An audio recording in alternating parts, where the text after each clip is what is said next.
The shimmering lights of the alien vessel filled the evening sky as it descended toward the United Nations headquarters in New York.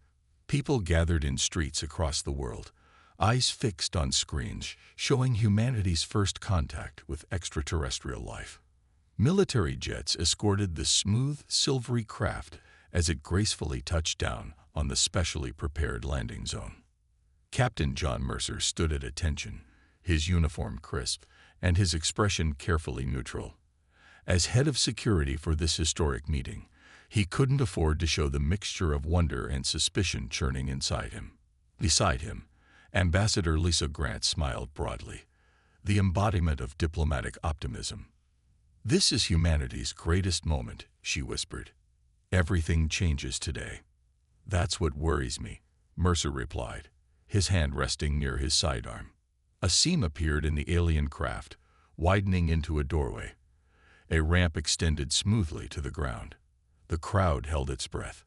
3 tall, slender figures emerged, their skin a pale blue that seemed to shimmer under the floodlights. The central figure, taller than the others, stepped forward. "I am High Counselor Vexlar of the Arcturian species, representing the Galactic Council," the alien announced in perfect English, its voice melodious and calming. "We come in peace and friendship." President Harris stepped forward. "On behalf of Earth, we welcome you to our world." The formalities continued through the afternoon and into a carefully planned dinner. Dr. Alan Wright, Earth's leading xenobiologist, couldn't stop staring at the aliens' unusual 4-fingered hands and the way their eyes blinked sideways. "Your species is unique," Vexlar told the assembled human leaders later in the Grand Hall. "We represent a federation of 27 advanced civilizations. Each discovered the stars in their own time, as you have begun to do. We offer friendship, knowledge, and protection." "Protection from what?" Captain Mercer asked bluntly, ignoring Ambassador Grant's sharp look. Vexlar's lips formed what might have been a smile. "The universe is vast, and not always kind, Captain. Some species expand through conquest rather than cooperation. The Council ensures peace through mutual defense." The following days brought revelations that stunned humanity. The aliens shared limited technological information, enough to demonstrate advanced energy systems, medical knowledge far beyond Earth's, and the basics of faster-than-light travel. "We offer Earth protected species status," Vexlar announced on the 5th day. "This is our standard arrangement for newly discovered spacefaring civilizations. We will guide your development and integrate your unique cultural and biological contributions into our galactic community." While most of Earth's leaders embraced the offer enthusiastically, Captain Mercer remained unconvinced. In a private meeting with Dr. Wright and a few military officials, he voiced his concerns. "They're too perfect," Mercer said. "They say exactly what we want to hear." Dr. Wright nodded thoughtfully. "I've been studying their medical data. Their interest in human genetics seems excessive." "You think they have ulterior motives?" General Patterson asked. "I think," Mercer replied carefully, "that nothing this good comes without a price." Nevertheless, within weeks, Earth signed the Protected Species Treaty. Ambassador Grant led the human delegation, beaming as she accepted Vexlar's ceremonial gift, a small crystalline device that supposedly contained the history of the galaxy. As the alien ship departed, promising to return with a larger delegation and more technological gifts, crowds celebrated worldwide. Humanity had joined the galactic community. A new era had begun. In his office, Captain Mercer started a private file on his secure computer. He labeled it Council Contingencies. Inside, he wrote the single question: what do they really want from us? Little did he know that this question would become the most important one in human history, and that the answer would come too late to prevent disaster. 10 years passed in what historians later called the Golden Decade. Earth transformed under the guidance of the Galactic Council. Green energy replaced fossil fuels. Disease rates dropped as alien medical technology cured previously fatal conditions. The United Earth Government formed, bringing nations together under a single banner for the first time in human history. Admiral John Mercer, promoted after his careful handling of first contact security, stood at the window of the orbital station Harmony. Below, Earth gleamed blue and green, now dotted with the silver towers of Council Technology Centers. "Beautiful view," said President Gary Collins, joining him at the window. "Sometimes I can hardly believe how far we've come." "We've come far," Mercer agreed, "but at what cost?" The Admiral's concerns had only grown over the years. Council regulations severely limited human military development. Meanwhile, Earth's resources flowed outward on alien ships at an alarming rate. Rare minerals, water, and even large tracts of wilderness were designated as Galactic Heritage Sites and placed under Council control. "The trade agreements are fair," Collins argued. "We get technology. They get resources. The technology they give us is carefully controlled," Mercer countered. "Nothing that would make us equal partners. Nothing that would let us defend ourselves if needed." The president sighed. "Always the soldier, John. Someone has to be." Across the solar system, humans had established colonies on Mars, Venus, and several moons of Jupiter and Saturn using Council terraforming techniques. Beyond the solar system, a dozen habitable worlds now hosted human settlements. Earth's population had spread to the stars, just as they had always dreamed.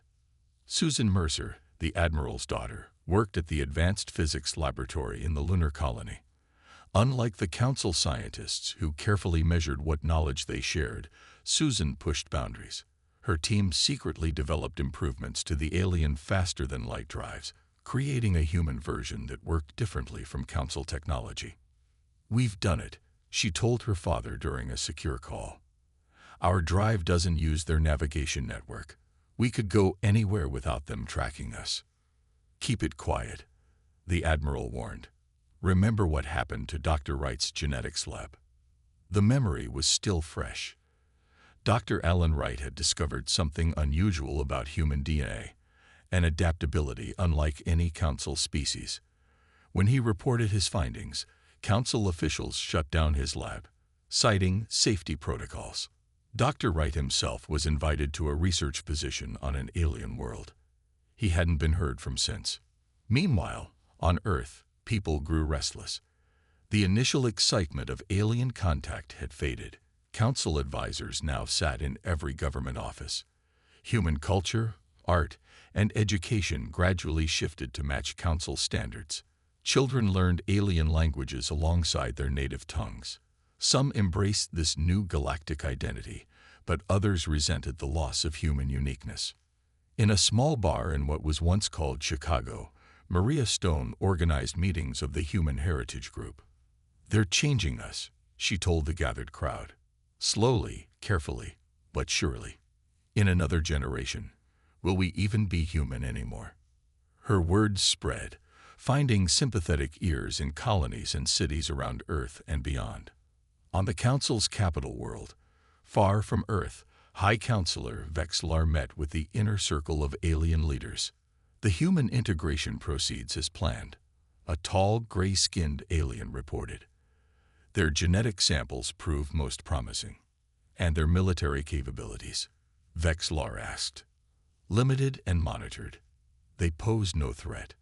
Counselor Genva, whose species resembled large felines, spoke softly. "They learn quickly, perhaps too quickly." "Your concern is noted," Vexlar replied dismissively, "but the harvest timetable remains. In 5 standard years, we begin the next phase." Unknown to the Council, a junior aide from Genva's staff slipped away from the meeting. Within days, a coded message reached Admiral Mercer's private terminal. "Beware the 15th anniversary. What comes as celebration brings only ash." The celebration for the 15th anniversary of First Contact filled the skies above Earth with lights and music. Council ships performed aerial displays that left crowds gasping in wonder. On the ground, parades featured both human and alien participants.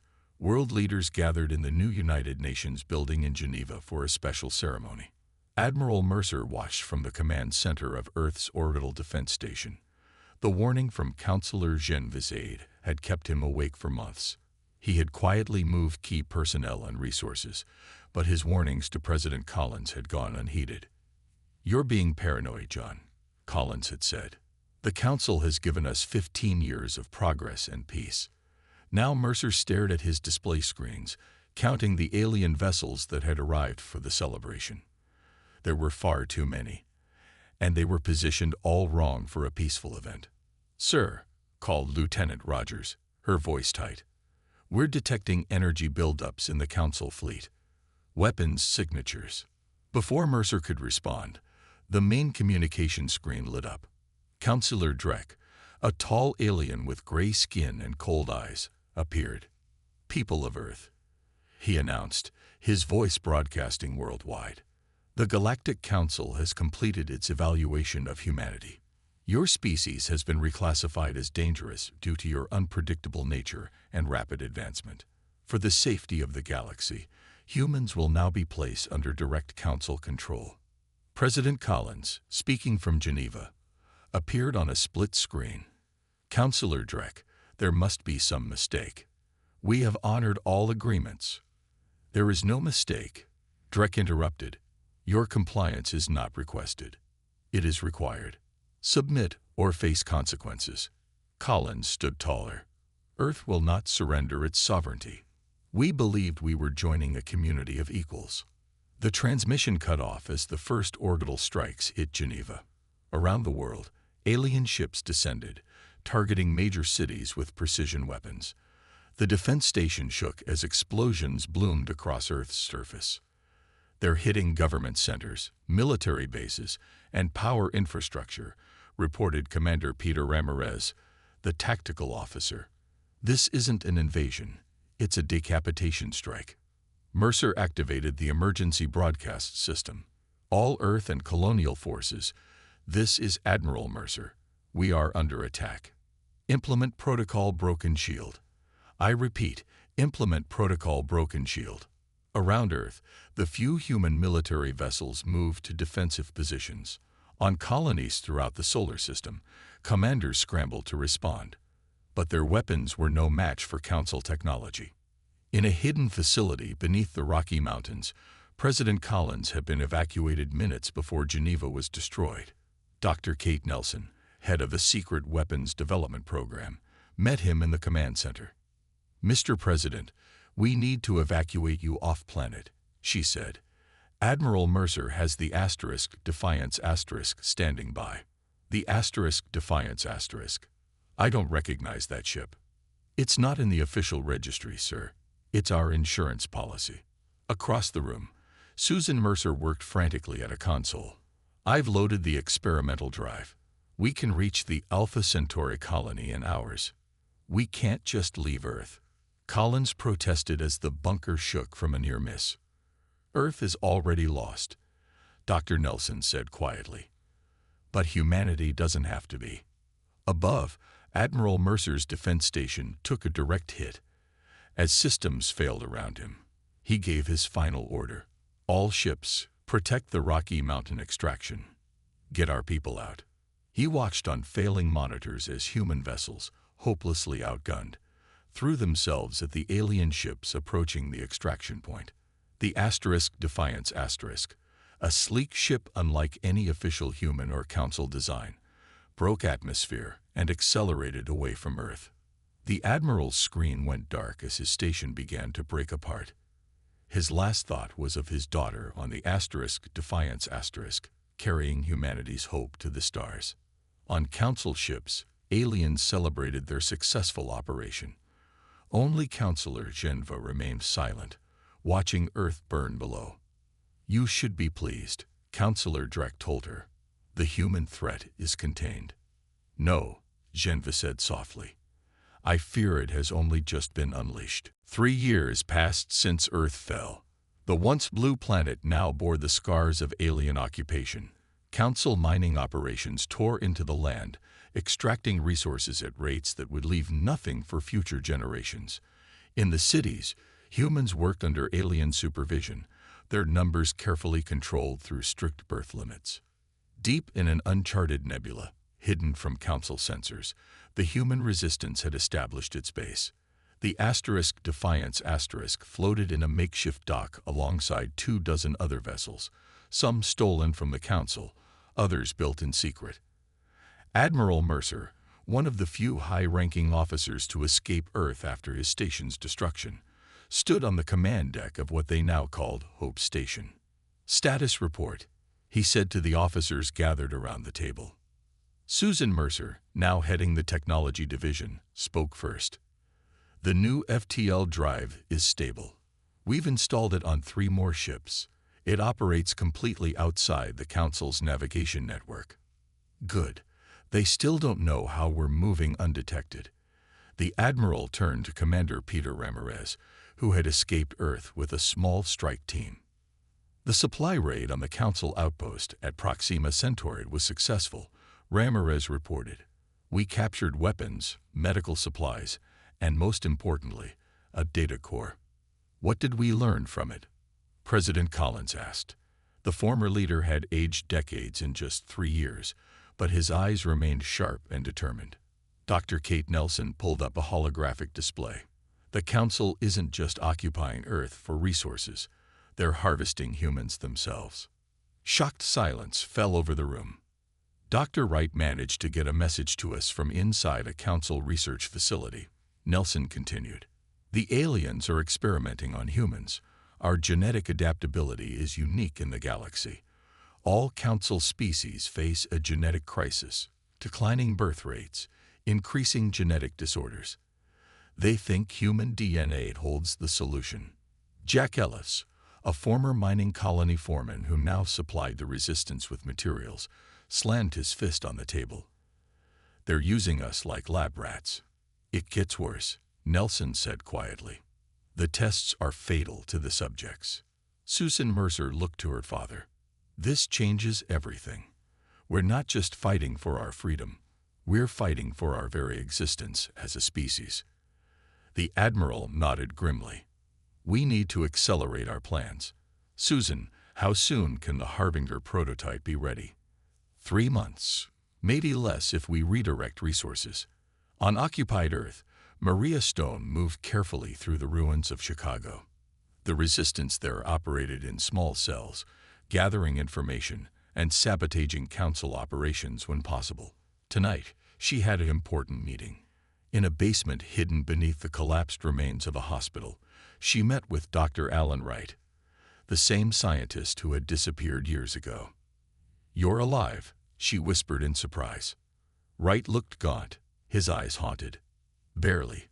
I escaped their research facility last month. I've been trying to reach any Resistance fighters since." "What did you learn inside?" "Everything." He pulled out a small data device. Their plans, their weaknesses, their true purpose for humanity. Get this to Admiral Mercer if he's still alive. On a Council battleship orbiting Mars, Councilor Genva secretly met with Nicole Ramirez, Commander Ramirez's wife who worked as a translator for the occupation force. "More Council ships are being diverted to human colonies," Genva whispered. "They're intensifying their harvesting operations. Time is running out." "Why are you helping us?" Nicole asked. "Because what happens to humans today will happen to my people tomorrow," the alien replied. "The Arcturians see all other species as resources to be used. I've seen the future they plan, and it must be stopped." As Nicole slipped away with the intelligence, alarms suddenly blared throughout the ship. A human Resistance vessel had appeared from nowhere, attacking a Council supply convoy nearby. Councilor Drek stormed onto the bridge. "How do they keep appearing without using the navigation network? Find their base. I want every human Resistance fighter dead or in a research facility." But the human ship was already gone, vanishing into the darkness between stars. Using technology the Council couldn't track or understand. In the hidden lab deep within Hope Station, Susan Mercer worked tirelessly alongside Dr. Ryan Weber. Before them stood the result of 3 years of secret development. The Harbinger. To untrained eyes, it looked like a simple silver sphere about the size of a basketball. Its true power remained invisible. "Is it ready?" Admiral Mercer asked as he entered the lab. Susan nodded. "Final tests are complete, The Harbinger can disable Council technology across an entire star system. How does it work? Asked President Collins, who had accompanied the Admiral. Dr. Weber explained. It creates a specialized energy field that interferes with the quantum communication systems all Council technology relies on. Their ships, weapons, and communications will simply stop working.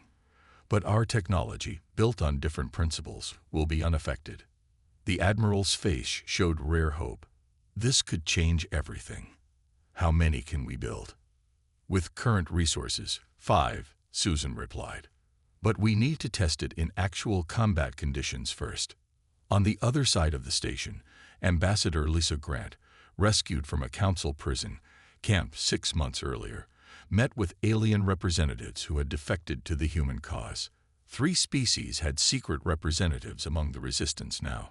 My government cannot openly defy the Council yet, said Counselor Ilara, a tall, willowy alien with silvery skin. But I can tell you that 7 species voted against the attack on Earth. We were overruled. Why didn't you warn us? Lisa asked.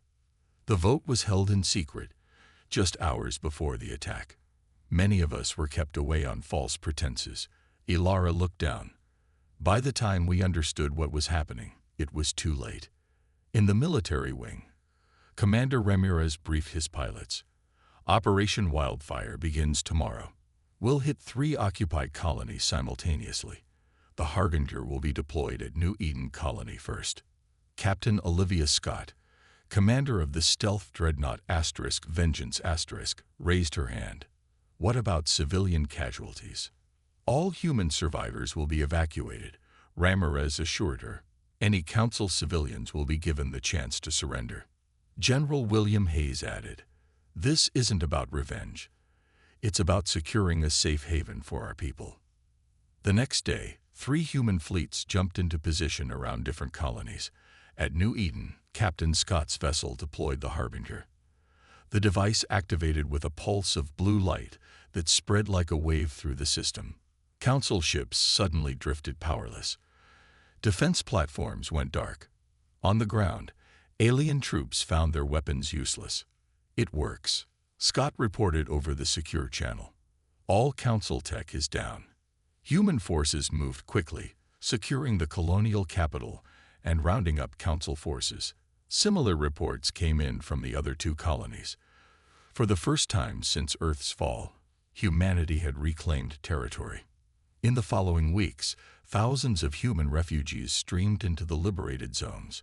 Hope spread among the scattered survivors of humanity. 3 entire star systems were now free from Council control. The Council responded with fury.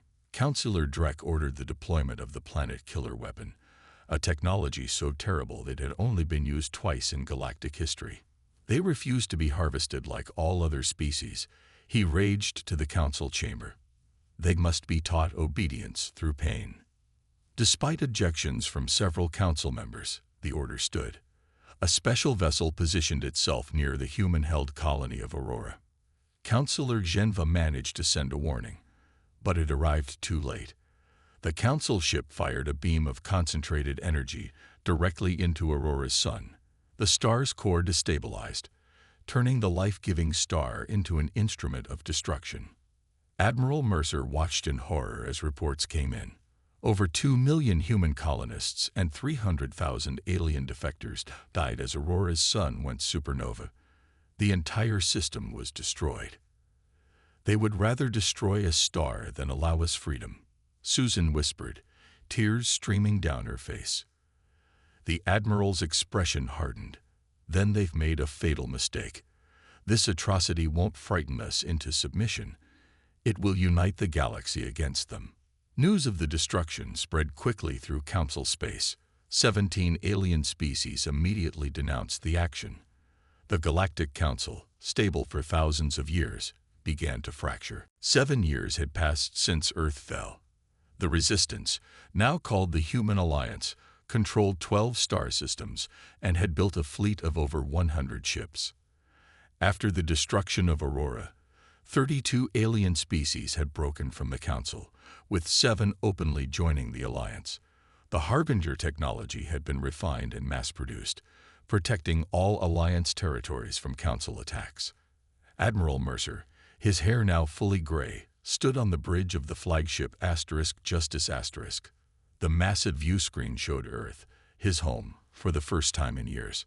"All ships report ready, Admiral," said Captain Olivia Scott, now his second in command. "The Harbinger devices are in position around the system," Susan added. Her invention had changed the course of the war. "Then it's time to go home," the Admiral said quietly. "Begin Operation Homecoming." The Alliance fleet jumped into Earth's system. 5 Harbinger devices activated simultaneously, sending waves of energy that disabled every piece of Council technology. Council ships drifted helplessly. Defense stations went dark. "All units, move in," ordered General Hayes from his command ship. "Remember, we're here to liberate, not destroy." The battle for Earth lasted just 6 hours. With their technology disabled, Council forces could only surrender. As Alliance ships landed in major cities, humans emerged from their homes, cheering their liberators. Director Frank Morris, in charge of Earth reconstruction, met Admiral Mercer as he set foot on Earth's soil for the first time in 7 years. "It's worse than we thought," Morris reported grimly. "They've strip-mined entire continents. The ecosystem is on the verge of collapse." "Can it be saved?" asked the Admiral. "With time and resources, yes, but it will take decades." In what had once been London, Ambassador Julia Mercer, the Admiral's wife and chief diplomat, met with representatives from 23 alien species who had been stationed on Earth. "We didn't know," insisted a representative from a small insect-like species. "The Council told us humans were dangerous and needed to be controlled for everyone's safety." "And did you believe them when they destroyed an entire star system?" Julia asked pointedly. "That was when many of us began to question," another alien admitted. "But the Arcturians control the Council. Those who spoke out disappeared." Meanwhile, Lieutenant Sam Carter led a special operations team into the Council's main research facility beneath the ruins of Sydney. What they found horrified even the battle-hardened soldiers. "Admiral, you need to see this," Carter reported over the secure channel. "They weren't just studying humans. They were changing them." In underground chambers, the team discovered thousands of stasis pods containing humans in various stages of genetic modification. Most were dead, but some could still be saved. "Get our medical teams down there immediately," the Admiral ordered, "and download everything from their databases." On the Council homeworld, the Arcturian leadership faced rebellion. Grand Marshal Vextor, brother of the High Counselor who had first contacted Earth, addressed what remained of the Council. "The humans have taken back their world, but this is merely a setback," he declared. "They think they understand our technology, but they know nothing of our true capabilities." Councillor Threll, one of the moderates, stood in protest. "You destroyed a star. Billions have died in this pointless war. We must negotiate peace with the humans." "Peace?" Vextor laughed coldly. "There can be no peace with a species that refuses to accept its proper place in the galactic order." Back on Earth, Susan Mercer made a startling discovery while examining the Council's research data. "Dad, you need to see this," she called to the Admiral. "I found references to something called the progenitor pattern in human DNA. According to these files, our genetic structure contains markers that don't match natural evolution." Dr. Wright, who had survived his time in Council captivity, examined the data. "These look like engineered sequences, Admiral, but they're millions of years old." "What are you saying?" the Admiral asked. "I'm saying that someone tampered with human DNA long before we evolved modern intelligence. Someone was guiding our development." "Who?" "Not the Arcturians," Susan said. "The data suggests a species that preceded even them. And the Arcturians have been trying to unlock the secrets in our genetics for centuries." The Admiral looked troubled. "So this war isn't just about resources or control." "No," Dr. Wright said quietly. "It's about what we are, what we might become. The Arcturians fear us because they don't understand why we were created in the first place. The Arcturians unleashed their final weapon 3 months after Earth's liberation. Grand Marshal Vextor activated the Sundering, a network of ancient devices hidden in strategic star systems across the galaxy. On the planet Nuterra, recently settled by human refugees, the sky turned blood red as the local star began to pulse erratically. Evacuation status demanded Major Daniel Rodriguez as the ground shook beneath the colony's main settlement. 60% of colonists loaded, his aide reported. But we're running out of time. Above them, Alliance ships frantically shuttled people to safety as the star's instability increased. Barely half the colony's population escaped before the star exploded, destroying the planet and everything on it. Similar attacks struck 6 other systems simultaneously. 4 were Alliance worlds. 2 belonged to alien species who had supported humanity. On Earth, Admiral Mercer called an emergency meeting of the Alliance leadership. The Sundering devices are destabilizing the cores of stars, Susan explained, her face grim. The Arcturians are showing us they can destroy any world they choose. Why not hit Earth directly? Asked President Collins. They're sending a message, Admiral Mercer said. Submit or watch as they destroy every colony we have, one by one.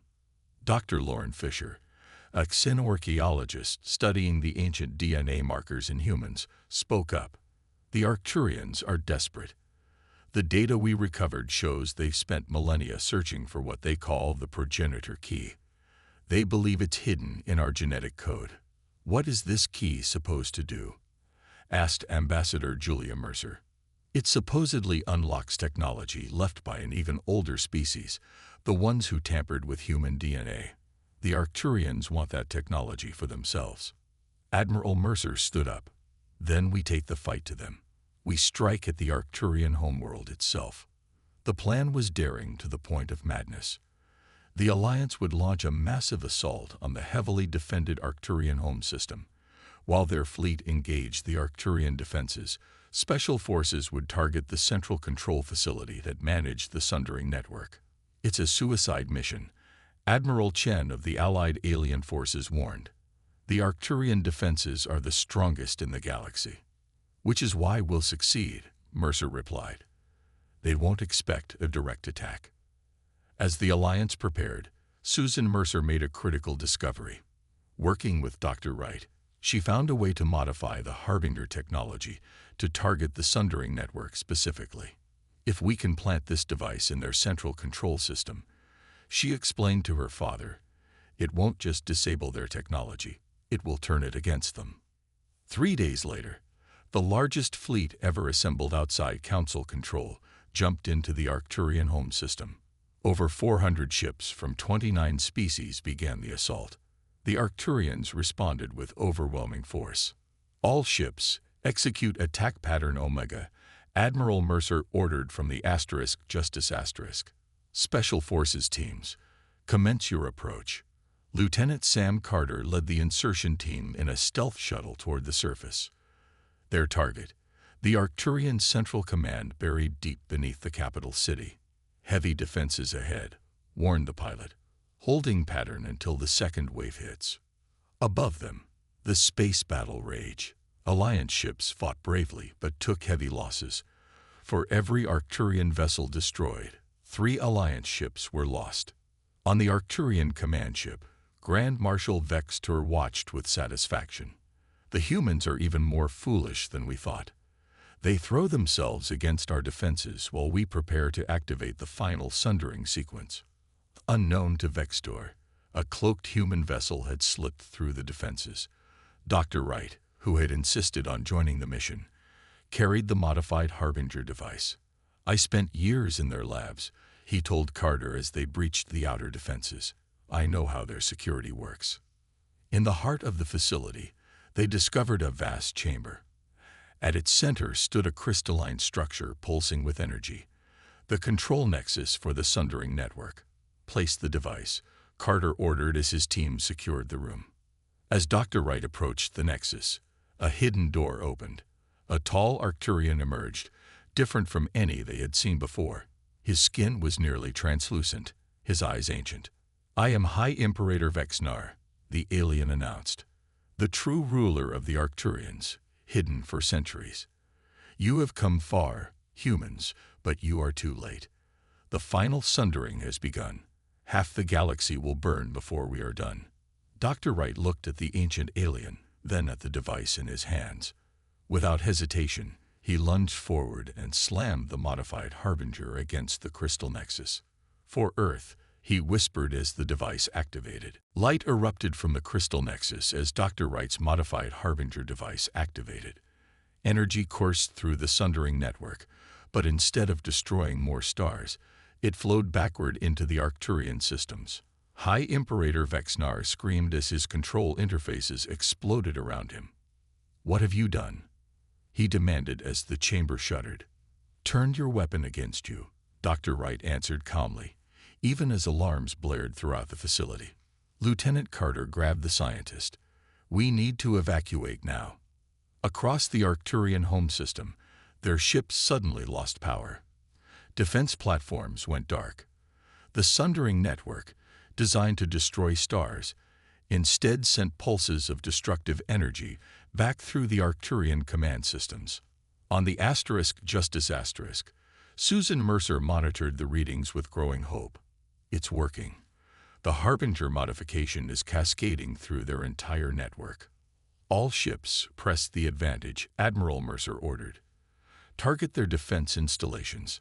Rescue teams, stand by to retrieve our ground forces." The battle turned swiftly. Without their advanced weapons, the Arcturians fell back.